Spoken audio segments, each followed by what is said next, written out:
Hello नमस्कार, आप सभी लोग का स्वागत है। मैं हूं राज राणा। तो आज मैं आप लोगों के लिए लेके आया हूं बहुत ही शानदार क्लास, और ये क्लास है क्लास 10th की ज्योग्राफी की।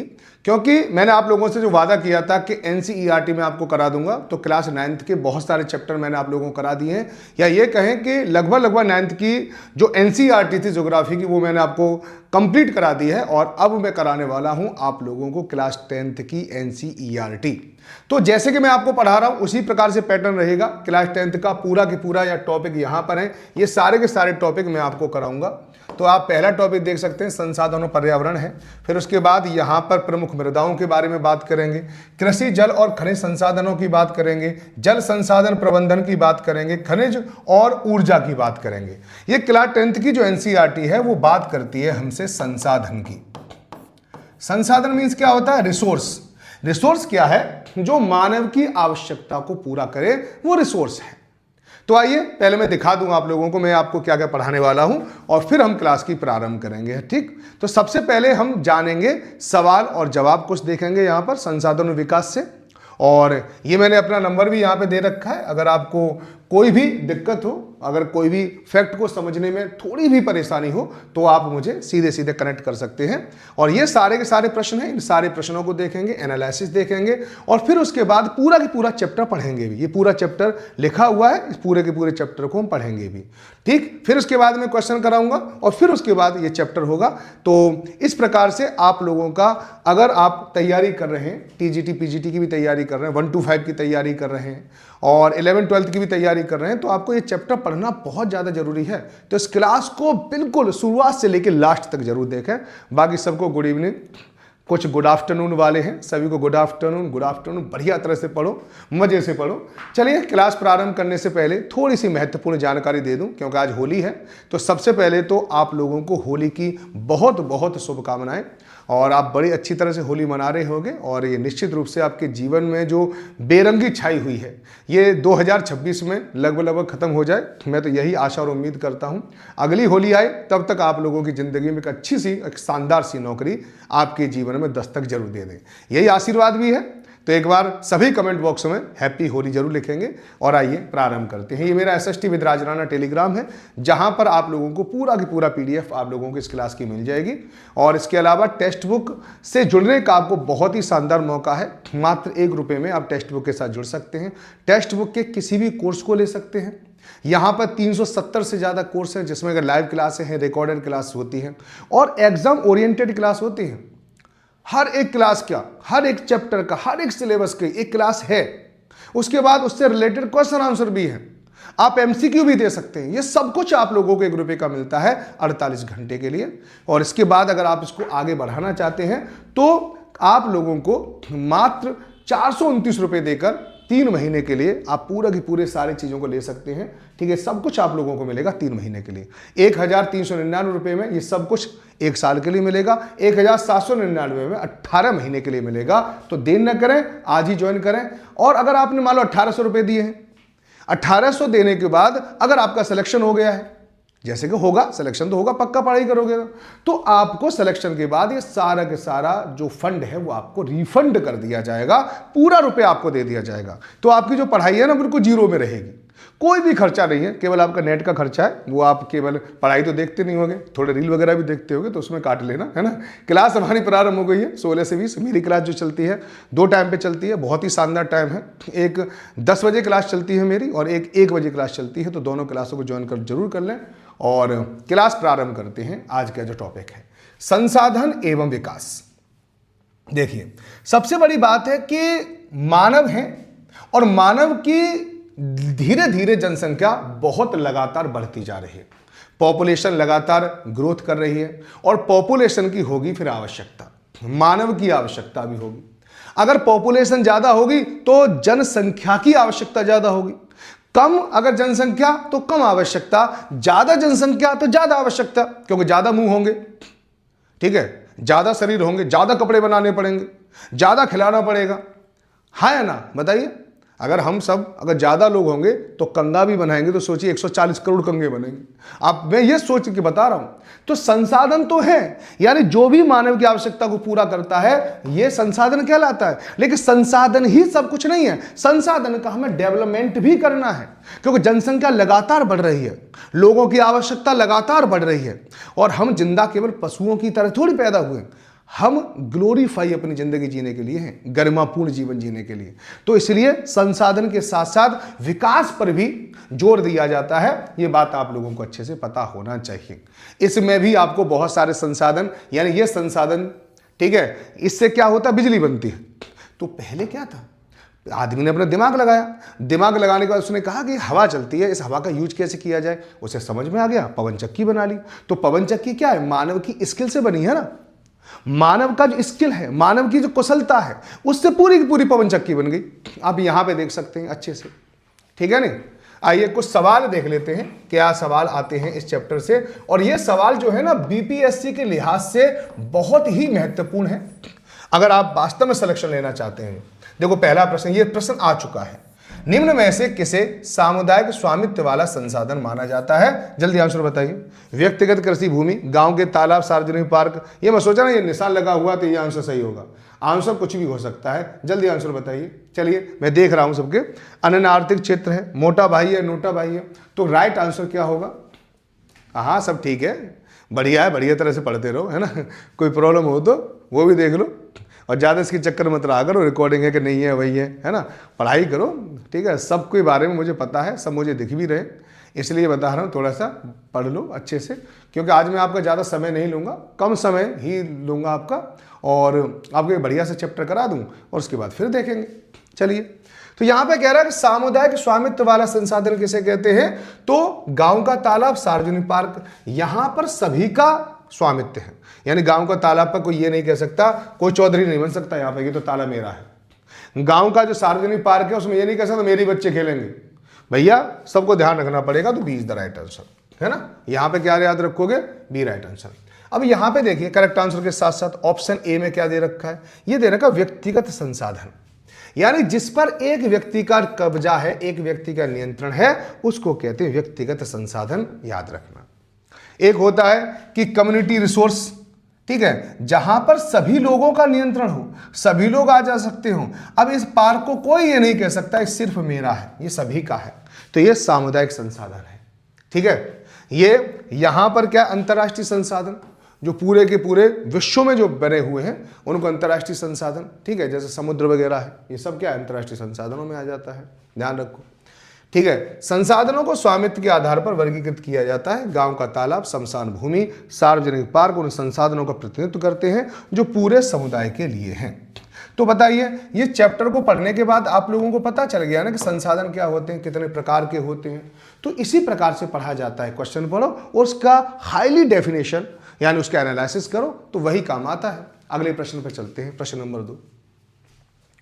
भारत ने संसाधन नियोजन के लक्ष्यों को प्राप्त करने के लिए किस विशिष्ट अवधि से अपने ठोस प्रयास शुरू किए हैं, बताइए। संसाधन नियोजन, यानी संसाधन नियोजन क्यों करने पड़ते हैं। अगर रिसोर्स को बहुत ज्यादा यूज किया जाएगा बेटा तो क्या होगा, रिसोर्स खत्म हो जाएंगे और हम फिर क्या करेंगे, झिंगा लाला करते हुए घूमेंगे। संसाधन खत्म, तो संसाधन खत्म हो जाएंगे तो हमारी लाइफ स्टाइल भी तो खत्म हो जाएगी। सोचिए, तो हमें, अगर तुम चाहते हो जंगल लाला ना करना पड़े, दोबारा से फिर हमें ऐसे ही पत्ते पत्ते लगा के ना रहना पड़े, तो आप लोगों को क्या करना पड़ेगा, संसाधनों का सही यूज करना पड़ेगा। तो सरकारें क्या करती हैं, संसाधनों का नियोजन करती हैं कि उनका बहुत ज्यादा, ऐसा भी ना हो समाप्त हो जाए, ऐसा भी ना हो कि संसाधन किसी एक व्यक्ति के पास ही पहुंच जाए। ये सब कुछ संसाधन नियोजन में आता है, जो मैं आप लोगों को यहां पे बता रहा हूं, ठीक है।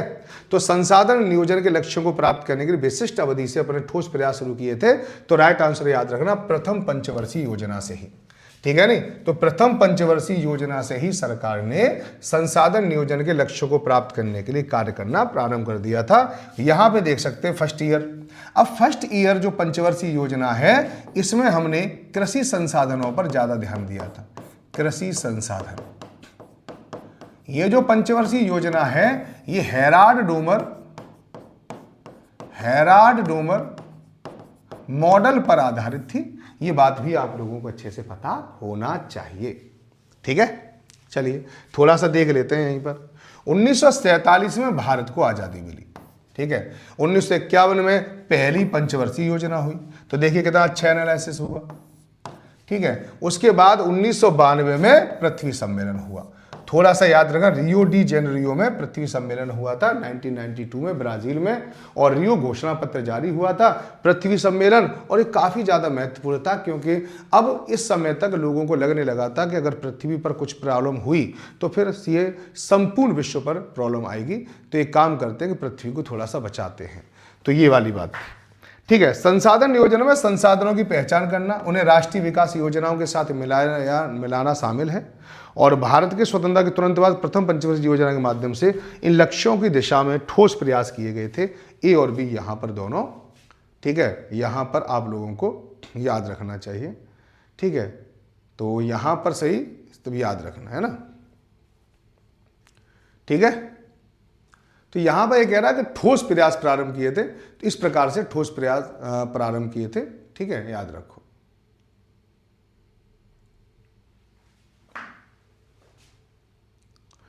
आगे चलते हैं अगले सवाल पर। यह बताइए, भारत के भूमि उपयोग डेटा के अनुसार कौन सी भू आकृति कुल क्षेत्रफल का 27% हिस्सा कवर करती है, खनिज, जीवाश्म ईंधन और जंगलों के समृद्ध भंडार रखती है? मैदान है, पर्वत है, पठार है, मोटा भाई है या नोटा भाई है, ठीक है। अब आप ये मत कहना सर बगल में तो आपने चित्र लगा रखा है, हम तो देख के बिल्कुल बता देंगे, लेकिन बताओ फिर भी मैं जानना चाहता हूं, भूमि उपयोग, भारत के भूमि उपयोग डेटा के अनुसार कौन सी भू आकृति कुल क्षेत्रफल का 27% है? तो कुल क्षेत्रफल का कितनी है? 27% है, ये रहा है ना। अगर हम पूरे भारत की बात करें तो पूरे भारत में 43% मैदान है, ठीक है। माउंटेन की बात करें तो 30% है, और पठार की बात करें तो 27% है। जब भी हम पठार की बात करते हैं तो ऐसी उच्च भूमि जो ऊपर से समतल है उसको हम पठार कहते हैं। अगर देखा जाए तो भारत में दो प्रकार के पठार आप लोगों को मिलते हैं, एक होता है शीत पठार यानी कोल्ड प्लेट्यू, और कोल्ड प्लेट्यू जो हमारा लद्दाख में है, और एक हमारा कर्क रेखा के नीचे यहाँ से आपको प्लेट्यू दिखाई दी जाती है, दक्कन का प्लेट्यू है, या इसको प्रायद्वीपीय पठार भी कह सकते हैं, तो वो प्लेट्यू है, ठीक है। तो यहाँ पर आप लोगों को याद रखना। वैसे भारत में प्लेट्यू की संख्या बहुत ज़्यादा है, अगर देखें तो मालवा का पठार है, बघेलखंड का पठार है, बुंदेलखंड का पठार है, छोटा नागपुर का पठार है, दंडकारण्य का पठार है, तेलंगाना का पठार है, दक्कन का पठार है, तो बहुत सारे पठार हैं, ठीक है। और पठार जो हैं वो समृद्ध होते हैं, किसके लिए? खनिजों के लिए। ये बात आप लोगों को याद रहनी चाहिए, ठीक है नहीं। तो यहाँ पर राइट आंसर क्या हो जाएगा? पठार is the right answer, plateau is the right answer. अगर मैदानों की बात करें तो मैदान 43% है, माउंटेन की बात करें तो वो 30% है। इन्हीं माउंटेन में हिल भी शामिल है, यानी पहाड़ियाँ भी शामिल हैं। और पठारों की बात करें तो पठारों में 27% पठार आते हैं, ठीक है नहीं। चलिए आगे चलें अगले सवाल पर। यह सवाल कह रहा है कि भारत में काली मृदा के संबंध में निम्नलिखित में से कौन सा कथन सत्य है? बताइए, काली मृदा के संबंध में कौन सा कथन सत्य है? काली मृदा, थोड़ा सा जल ग्रहण कर लूँ मैं, अगर आपको बुरा ना लगे तो बताइए। बुरा तो नहीं लगे किसी को?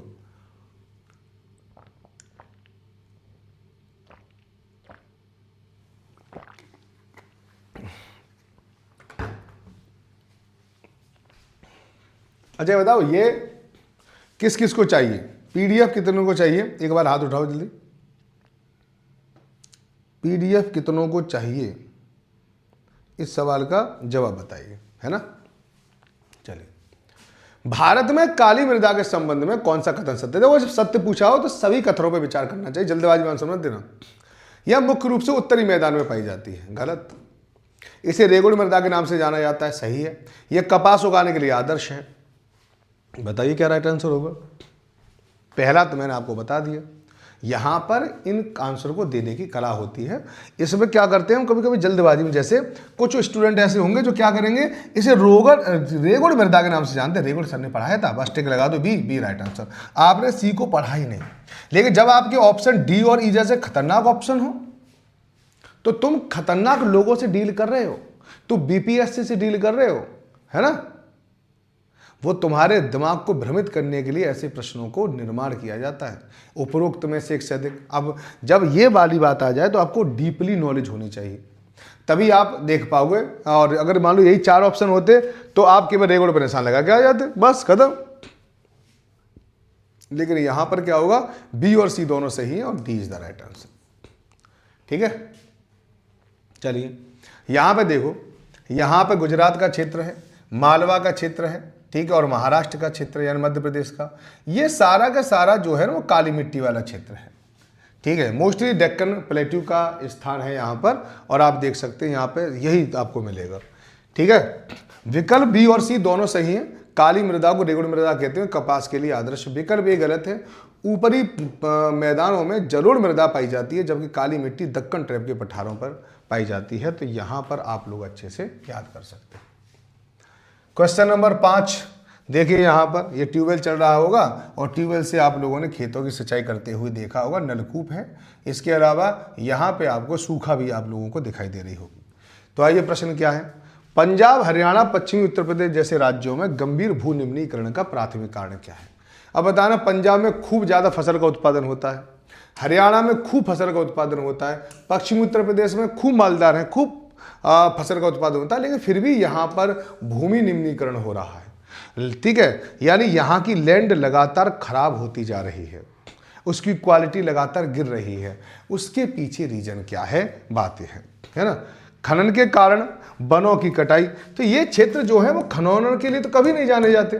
न पंजाब, न हरियाणा, न पश्चिम बंगाल, क्या यहाँ पे खनन होता है, माइनिंग होती है? आप कहोगे सर ना। ओवर ग्रेजिंग, जल भराव के कारण बनने वाली अत्यधिक सिंचाई, तो वो सबसे बड़ा कारण इसका सी है।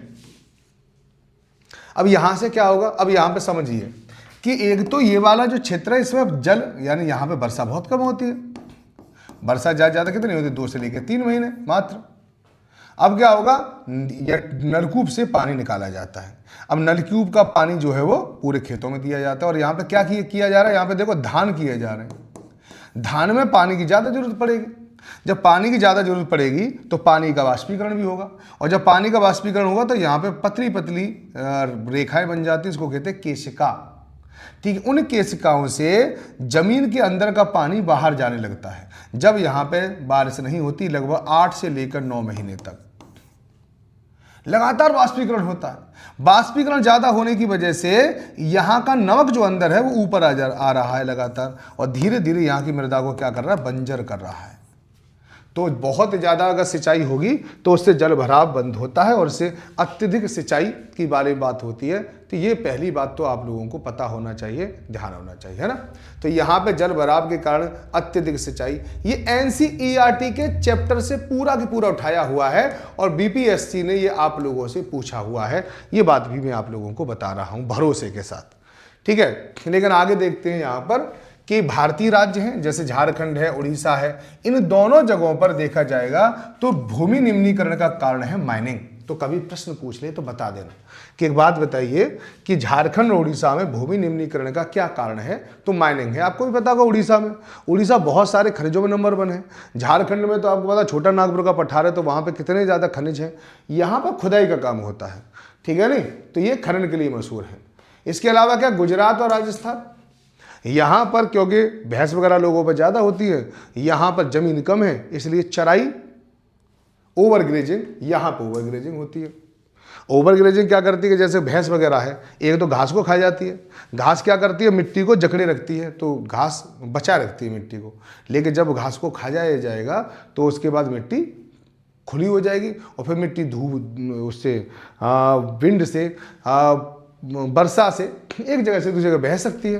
एक तो वो होता है, दूसरा भैंस वगैरह के खुर होते हैं, खुर से मिट्टी जो है वो थोड़ा सा फूट जाती है, तो वो मिट्टी भी क्या होती है, हवा के साथ उड़ जाती है। ये बात आपको याद रखनी चाहिए। पंजाब हरियाणा में अत्यधिक सिंचाई, जैसा कि आपको यहाँ पे दिखाई दे रहा है। मानवीय गतिविधियां भूमि को अलग अलग तरीके से निम्नीकृत करती हैं, जबकि खनिज मध्य पूर्वी राज्यों को, अतिचारण पश्चिमी राज्यों को प्रभावित करता है। पंजाब हरियाणा में अत्यधिक सिंचाई जल भराव का कारण बनती है, जिससे मृदा की रबड़ता को गंभीर रूप से प्रभाव पड़ता है। क्वेश्चन नंबर 6, मृदा संरक्षण की उस तकनीक का क्या कहते हैं जिसमें पानी के बहाव को धीमा करने के लिए ढलान के प्राकृतिक घुमावों के साथ जुताई की जाती है? बताइए। एक तो यहाँ पर आप लोगों को पर्वत सा दिखाई दे रहा होगा, और पर्वत तो है, ये तो चलता है, लेकिन पर्वतों पे देखो किस प्रकार से यहाँ पे खेती करवाई जा रही है। जैसे एक बात है, यहाँ से किसी का पैर फिसला तो यहाँ पे निकलेगा, ये कहाँ पहुँच जाएगा पता नहीं है। तो यहाँ पे ये करना थोड़ा आसान नहीं है जो तुम सोच रहे हो, लेकिन इसको हम कहते हैं टेरेस फार्मिंग। यानी इन्होंने क्या किया, सीढ़ियाँ बना ली हैं, ये वाली जगह को थोड़ा सा उठा लिया है। ये बीपीएससी में प्रश्न आया था टेरेस फार्मिंग का। अगर आप इसको थोड़ा सा गौर कर लोगे, ध्यान कर लोगे, तो फिर आपका कभी क्वेश्चन गलत नहीं होगा। इसलिए मैप लगाए जाते हैं, ठीक है, इमेज लगाई जाती है कि आपके मन मस्तिष्क में चीज़ें बस जाए, आप भूलो नहीं उस चीज़ों को, ठीक है। तो पट्टियों में कृषि, समोच्च जुताई, रक्षक मेखलाएं, तो यहाँ पे क्या होता है, इसमें होता है समोच्च जुताई। समोच्च का मतलब होता है कि इस प्रकार से जुताई, ऊंचाई के साथ साथ ऐसे। शेल्टर बेल्ट किसे कहते हैं, रक्षक मेखला, और मोटा भाई और नोटा भाई, ये भी बात आप लोगों को याद रहनी चाहिए, ध्यान रखनी चाहिए। तो समोच्च जुताई इज द राइट आंसर। यहां पर आप देखिए, यहां पर क्या स्ट्रिप होती है, क्रॉपिंग, ठीक है, ब्रेक विंड फोर्स, ठीक है नहीं, यहां पे भी अब याद रखना। यह है कंटोर प्लोइंग, इसको समोच्च जुताई कहते हैं, यहीं पे ये है। शेल्टर बेल्ट, शेल्टर बेल्ट क्यों लगती है, क्योंकि हवा अगर यहाँ पे लगी, हवा इधर से इधर की चल रही है, तो पेड़ जो करेंगे हवा की गति को धीमा कर देते हैं। ये बात आप लोगों को पता होना चाहिए, ठीक है ना।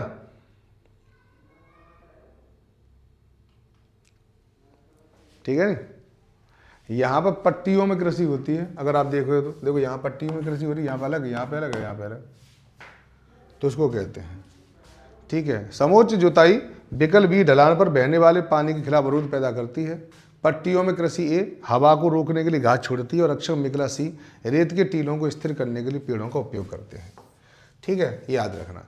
ये वहाँ पर लगाया जाता है भूमि निम्नीकरण से, जहाँ पे हवा ज़्यादा तेज चलती है, रेगिस्तानी जगह है, ठीक है, और ये पर्वतीय क्षेत्रों पर लगाए जाते हैं, ध्यान रखें। 1992 के पृथ्वी सम्मेलन में विश्व नेताओं के द्वारा हस्ताक्षरित एजेंडा 21 का प्राथमिक उद्देश्य क्या था, है ना। एजेंडा 21 आया था पृथ्वी सम्मेलन में। एजेंडा 21 में विकसित देशों से कहा गया था कि तुम्हारी जिम्मेदारी थी इन संसाधनों का कम यूज करना, तुम्हारा काम था, ठीक है ना। तो अब जो नए नए देश जो हैं,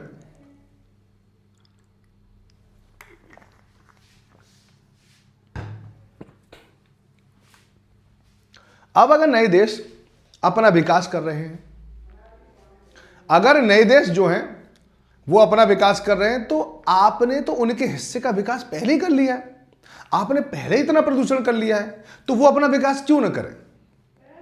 एजेंडा 21 यही तो कहता है, विकासशील देशों पर रेस्पॉन्सिबिलिटी नहीं डालता है, वो विकसित देशों में डालता है कि आपने यहाँ के संसाधनों का ज़्यादा प्रयोग कर लिया है, तो आपको पैसा देना पड़ेगा, टेक्नोलॉजी देनी पड़ेगी इन अविकसित देशों को, अल्प विकसित देशों को, विकासशील देशों को, ताकि वो भी अपना विकास कर पाएँ अच्छे से, ध्यान रखना, ठीक है।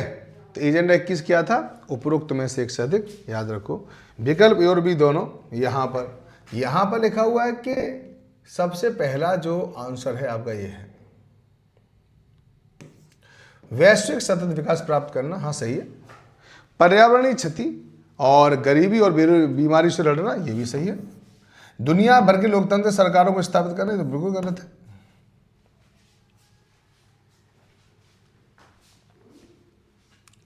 ठीक है, आइए अब यहां पर आगे उपरोक्त में से एक से अधिक, और यहां पे सतत पोषणीय विकास। सतत पोषणीय विकास के बारे में आपको पता होना चाहिए कि विकल्प ए और बी दोनों एजेंडा 21 में केंद्र में रियो डी जेनेरो अपनाए गए। इसे एजेंडे का उद्देश्य वैश्विक सतत विकास प्राप्त करना था, यानी इस एजेंडे का मुख्य उद्देश्य क्या था कि वैश्विक सतत विकास प्राप्त करना, बात याद रखना, ठीक है नहीं। चलिए अब देखते हैं, थोड़े से नोट्स देख लेते हैं कि संसाधन क्या है। संसाधन वो है जो मानव की आवश्यकता को पूरा करे। एवरीथिंग इज आवर एनवायरमेंट, ठीक है, everything in our environment which can be used to satisfy our need, जो हमारी आवश्यकताओं की संतुष्टि करता है, उसी को हम क्या बोलते हैं,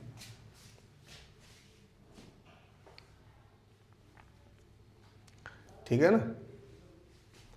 तो अब यहां पे देख लीजिए, प्रकृति है, प्रकृति में चीजें मिलती हैं, फिर इसके साथ साथ टेक्नोलॉजी होनी चाहिए, फिर इसके बाद इंस्टीट्यूशन होने चाहिए, ये सब जुड़ जाएं, ठीक है, सब के सब मानव से जुड़े हुए हैं। मानव से प्रकृति जुड़ी है, मानव से टेक्नोलॉजी जुड़ी है, मानव से ये भी जुड़ी है, ठीक है। प्रकृति से इंस्टीट्यूशन जुड़े हुए हैं, इससे ये जुड़ा हुआ, टेक्नोलॉजी इससे भी जुड़ी हुई है, तो कोई रोक टोक नहीं है इसकी।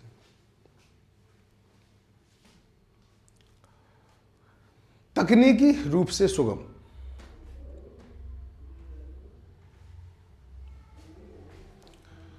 टेक्नोलॉजिकली एक्सेसिबल, तकनीकी रूप से सुगम, आर्थिक रूप से संभाव्य और सांस्कृतिक रूप से मान्य, ठीक है नहीं।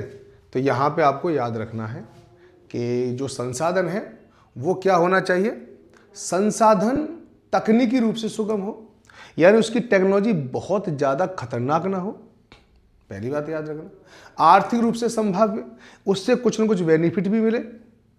सांस्कृतिक रूप से मान्य, वो सांस्कृतिक रूप से मान्य होना चाहिए।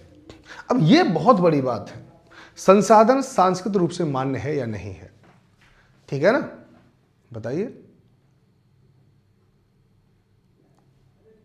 हमारे यहाँ पर देखो, अभी बता रहा हूँ, हमारे यहाँ पर कोई प्रेग्नेंट वीमेन है, देखो, अगर समानता तो ये कहती है कि चाहे प्रेग्नेंट हो कोई भी हो, सब पे काम करना है भैया, 8 घंटे का काम करना होगा।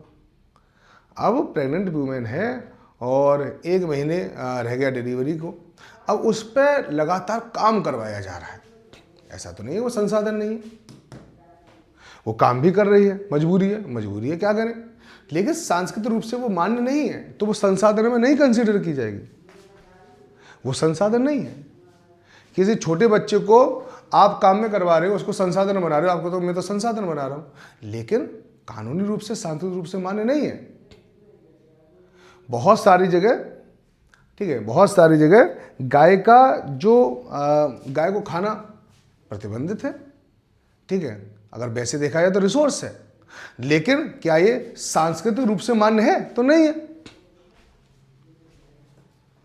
ठीक। प्रोस्टिट्यूशन जो होता है, क्या वो अगर देखा जाए तो क्या वो सामाजिक रूप से सांस्कृतिक रूप से मान्य है, नहीं,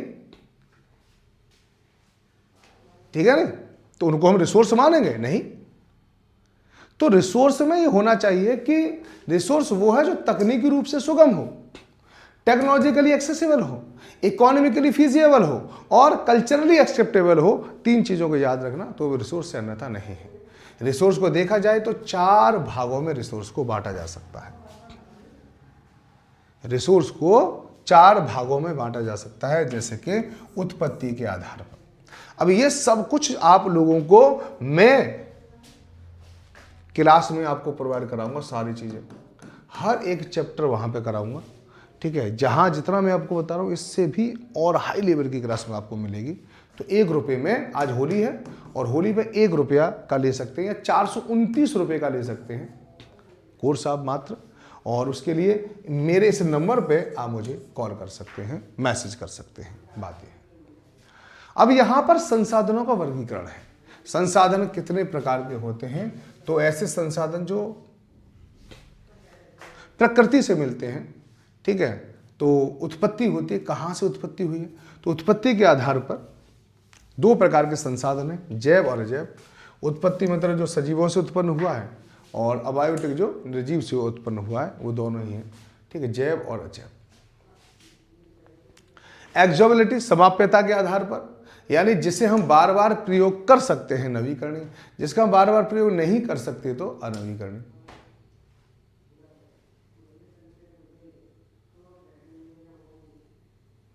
ठीक है, चलिए आगे। इसके बाद है ऑनरशिप, स्वामित्व के आधार पर, यानी एक व्यक्ति का कब्जा है तो इंडिविजुअल, ठीक है, पूरे समुदाय का कब्जा है तो कम्युनिटी, पूरे देश का है तो नेशनल, पूरे विश्व का है तो अंतरराष्ट्रीय।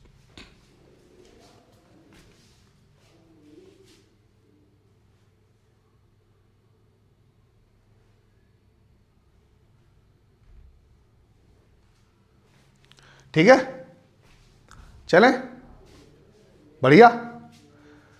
अब इसके अलावा विकास के स्तर के आधार पर, एक वो है जिसका पूरी तरह से विकास कर लिया गया है, पता है हमें कितना तेल निकलेगा, तो विकसित, कितना तेल निकल सकता है कितनी यूरेनियम निकल सकती है, उसका मोटा माटी अनुमान जो है वो संभाव्य है। ठीक है, यहाँ पे स्टॉक और यहाँ पे रिजर्व। ठीक है, resource planning and the sustainability, संसद यानी संसाधन नियोजन और सतत विकास। तो सतत विकास क्या है, यहाँ पे पहले देख लीजिए, ये है क्या, पर्यावरण को नुकसान पहुंचाए बिना विकास, सिंपल सी डेफिनेशन है, इसी को ध्यान रखना। बहुत कुछ सतत विकास में पढ़ने की जरूरत आप लोगों को नहीं है, ठीक है, नहीं, याद रखो। भविष्य की पीढ़ियों की जरूरतों से समझौता ना हो, तो भविष्य की पीढ़ियों की जो आवश्यकता है उनसे भी समझौता नहीं होना चाहिए। ठीक है,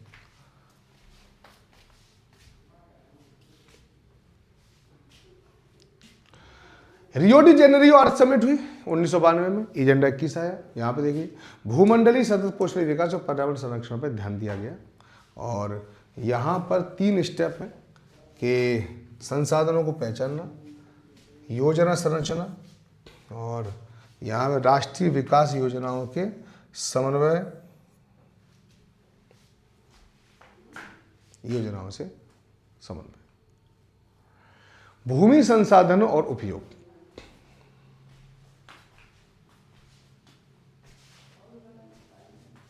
पढ़िए,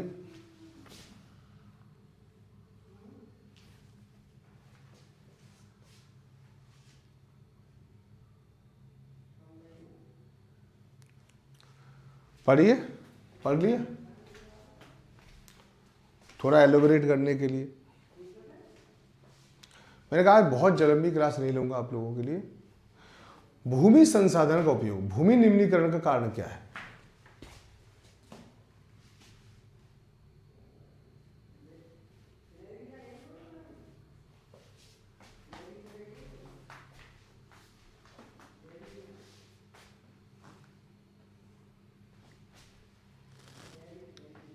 ठीक है ना, चलिए,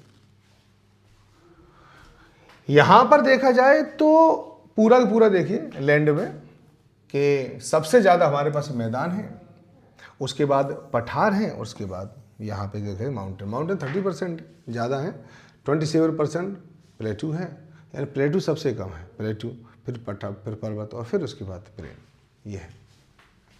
ठीक है, भूमि निम्नीकरण का कारण क्या है? ओवरग्रेजिंग, अतिचारण।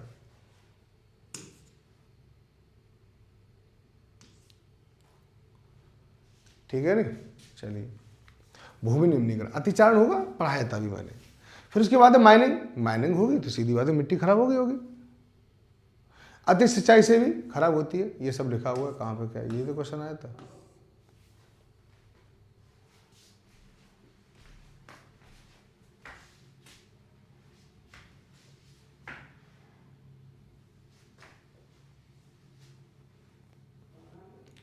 ठीक है, चलिए, major soil type of India, ये भी संसाधन है।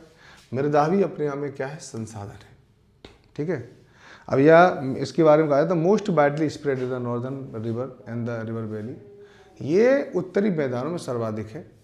Highly fertile, ideal for the wheat, paddy and the sugarcane, अधिक उपजाऊ है। क्लासिफिकेशन, ठीक है ना, यहाँ पर देख लीजिए एलुवियल, जलोढ़ मिट्टी में।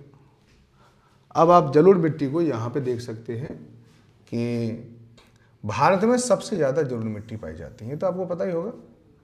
ठीक है, और जलोढ़ के बाद क्या पाई जाती है? लाल मिट्टी और फिर काली मिट्टी। तो देखो, जिसमें जलोढ़ मिट्टी, फिर लाल मिट्टी, ठीक है नहीं, और का नहीं बनना है कहीं पर, लेकिन दो को तो आप याद ही रखोगे, अच्छे से याद कर लेना। उत्तरी मैदान में सर्वाधिक है, अत्यधिक उपजाऊ है, और इसमें classification of the Kandahar new नया।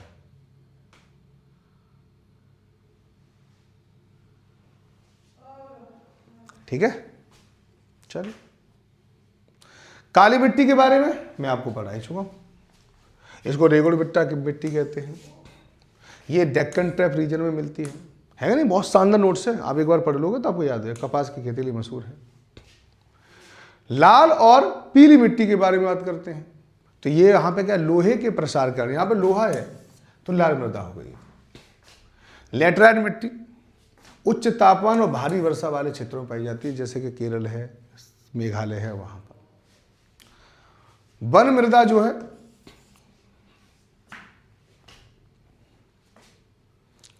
ये आपको दलदली क्षेत्रों में मिलती है। जब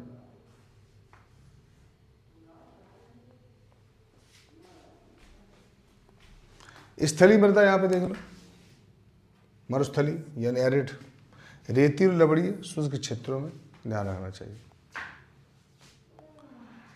सॉयल इरोजन एंड कंजर्वेशन, मृदा अपर्दन और संरक्षण। अपर्दन के प्रकार, अपर्दन कितने प्रकार से होता है? गुलीय अपर्दन, देखो इस प्रकार से अपर्दन हो जाता है। Deep channel is the making land unfit for the cultivation, उत्खात भूमि को ऊपर उठाने के लिए डीप चैनल यानी काफी गहरी नहरों को बनाना पड़ेगा। ये है चादर अपर्दन, top soil washed away over a large area, जब ऊपर की जो बहुत ज़्यादा मिट्टी है वो पूरी की पूरी बह जाए तो चादर अपर्दन है।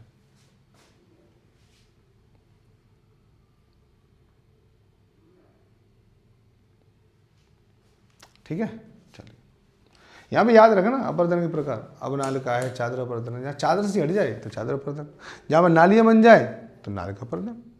इसे भी ज़्यादा याद करने की जरूरत नहीं, छेड़ने की जरूरत नहीं। संरक्षण के उपाय देख लो, समूह जुताई, इस प्रकार जुताई करो। सीढ़ीदार खेती, ठीक है ना, सीढ़ीदार खेती। रक्षक मेखलाएं, जो रेगिस्तानी क्षेत्र है वहां पे बहुत होता है। बायोडाइवर्सिटी, बायोडाइवर्सिटी, ठीक है नहीं। चलिए अब इसको हम एक काम करेंगे, आप लोगों को कल पढ़ाते हैं, ठीक है। आज होली है इसलिए मैं आपको थोड़ा सा जल्दी छोड़ के जाऊंगा।